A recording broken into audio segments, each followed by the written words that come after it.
तुम्हा देईन प्रेमान तरी तुमचं ना भागायचं.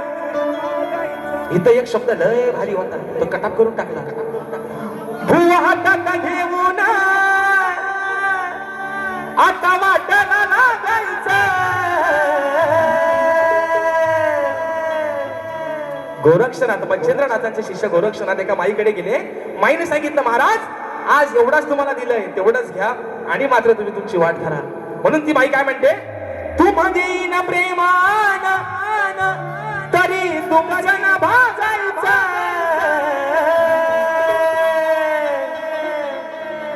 हे भीक मागायचं बुवा, हे भीक मागायचं, हे भीक मागायचं.